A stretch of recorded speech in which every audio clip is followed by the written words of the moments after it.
election night 2024. Let's take a look at some of the other states. We have results to share. Just in from the CBS News data desk, CBS News projects Donald Trump will win the state of Kansas. In Ohio, CBS News projects the former president will win there as well. And so here's where we stand in the race to 270. Donald Trump, 207. Kamala Harris, 91. And we should note, as it is almost 11 o'clock in the East, that of those 7 battleground states that will decide who wins the presidency, they are still a toss-up at this hour. That is how close this contest is tonight. But we are getting some clues as more and more of the vote tally comes in. I want to bring in Michigan Secretary of State Jocelyn Benson. She was elected Secretary of State and oversaw the Michigan's 2020 and 2022 general elections, both of which drew record-breaking turnout. Secretary Benson, welcome. Thanks for having me. Happy election night. Happy election night. I know Michigan looked like it was on track to break records. Where do you stand tonight? We're still on track. We're waiting to see what we've also done, really, that I'm really proud of, is more efficiently tabulate the absentee ballots than even we had anticipated. So we're on track to have all our ballots tabulated in the next few hours statewide, and from there the results will become known.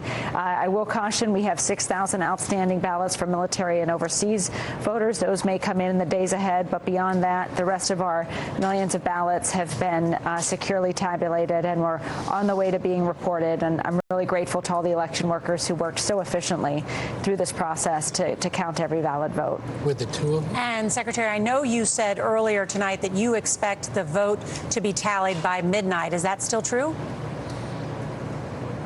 That's my hope. There is some time between when the ballots are tabulated to when they get securely reported out publicly, and so there's still that gap that we're assessing. But certainly, I anticipate before the morning we'll know the results of the bulk of Michigan races. Of course, again, the closer ones that may take some more time to assess. There may be recounts and all the like. But I'm hopeful, and we're certainly seeing the tabulation process go smoothly, and I'm hopeful we'll have those unofficial results ready to be reported in the next few hours. And Secretary, Donald Trump tweeted earlier this evening that there was heavy police presence in Philadelphia and Detroit. Is there any truth to that? No, there isn't, neither in Detroit or in Philadelphia. To the extent that there is a law enforcement present anywhere in our city, it's to really ensure our election officials are protected. But people have been respectful. People have been observing the process, but not disrupting the process. It's really been a sea change from 2020, and I'm grateful to see such a peaceful, secure process here in Detroit and across Michigan. And Secretary Margaret Brennan is here as well. Margaret. Good to talk to you again, Madam Secretary. There were a number of incidents today with bomb threats in your state. What can you tell us about what the impact was, practically speaking, on just administering this election? Yeah, we know there were 4 bomb threats made to precincts and 1 to an office building, our office building in Lansing. All of those were investigated and debunked and essentially treated like swatting attempts.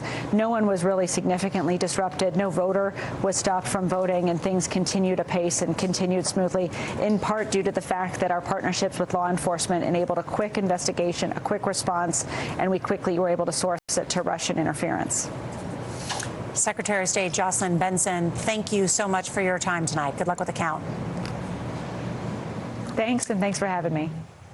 Absolutely. And we want to head back to Major Garrett and Anthony Salvanta at the CBS News data desk with some new insight into the Pennsylvania turnout. Good evening, gentlemen. Yeah, good evening, Nora. So I want to take you down to the local level. You wanted granular data? This is the city of Philadelphia. These are precincts in the city of Philadelphia. We've talked all night about how important turnout is here, but also vote shifts. We're looking at some analysis that my colleagues Corey and Kabir have been running on those precincts, and I can tell you that we're seeing a vote shift at about -2 overall from Democrats 2020 to now. And you can see it coming in live, populating here. But the really key thing here, Nora, is in neighborhoods that are Latino, Hispanic neighborhoods, including up in here in the northern part in Fair Hill, as we get up here away from the center city, we are seeing perhaps a 6 to 8 point swing from 2020 away from the Democrats. I know a lot of folks talked about that might go the other way after maybe Donald Trump's comments or other comments that they'd heard, but nope. In fact, that is going back towards Donald Trump right now. So all in all, the other thing that's really important here is it looks like turnout is also tracking to be a little lower. So between that little bit of a vote shift, between the Hispanic vote shift that we're seeing so far and the fact that it's tracking a little bit lower on turnout, right, might even come in at under 700,000, at least right now. None of that bodes well for Kamala Harris. And that's your local level dive into Philadelphia. All right, Anthony Salvanto and Major Garrett, thank you. Were you going to say something, Cecilia? I was going to say, viewers may hear what Anthony just said and think that that sounds counterintuitive, right? Given the rhetoric that we have heard from Donald Trump over this campaign and his 4 years in office and the campaign leading up to it. One of the polls that has been the most illustrative for me from this entire campaign is the one that said 2/3 of Latinos who were surveyed said that they believe that Donald Trump was not referring to people like them when he spoke about immigrants. And half of foreign-born Latinos said the same thing.